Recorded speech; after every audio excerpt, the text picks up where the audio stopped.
राजा Henry की कई पत्नियां और एलिजाबेथ व मैरी नामक दो बेटियां थीं। इनमें से मैरी राजा की पहली पत्नी की बेटी थी।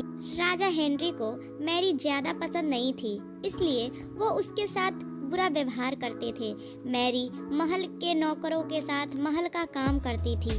अगर मैरी कुछ कह भी दे तो राजा उसकी कोई बात नहीं मानते थे। जब राजा हेनरी की मौत हो गई तो प्रजा के इच्छा अनुसार हेनरी की पहली बेटी मैरी को इंग्लैंड की राजगद्दी दे दी गई। वह इंग्लैंड की रानी बन गई।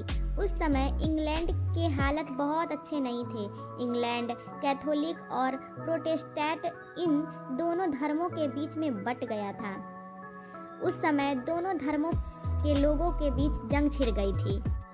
रानी मैरी चाहती थी कि पूरे इंग्लैंड में सिर्फ एक ही धर्म हो, लेकिन लोगों ने उसकी यह बात मानने से साफ इनकार कर दिया था।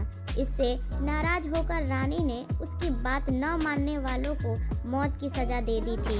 वह ऐसे लोगों को जिंदा भी जला देती थी। रानी मैरी की इस क्रूरता की वजह से इंग्लैंड के लोग उससे नफरत करने लगे थे।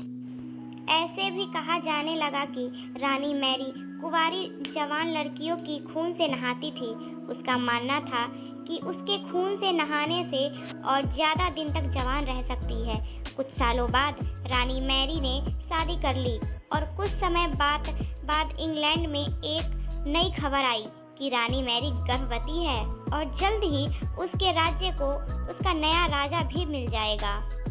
इस बात से हर सभी खुश थे, लेकिन उस समय रानी मैरी के साथ बहुत ही अजीब घटना हुई। उसके गर्भ में किसी भी बच्चे का जन्म नहीं हुआ, बल्कि कुछ ही महीनों बाद रानी मैरी का पेट फिर से सामान्य हो गया।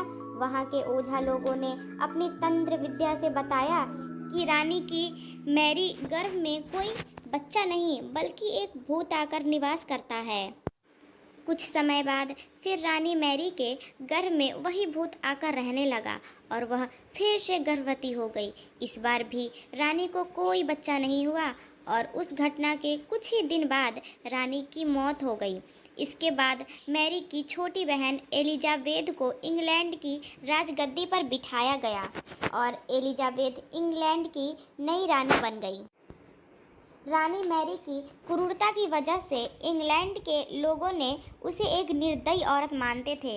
वहीं जब उसके गर्भ में बच्चे की जगह एक भूत का निवास होने लगा तो लोगों ने उसे शापित भी करार दे दिया और इसी वजह से उसे लोगों ने ब्लडी मैरी का नाम दे दिया। कहानी से सीख: अपने निजी विचारों व सोच को लेकर दूसरे लोगों पर दबाव नहीं बनाना चाहिए। शांति और करुणा से लोगों का ख्याल रखना ही मनुष्य का धर्म है।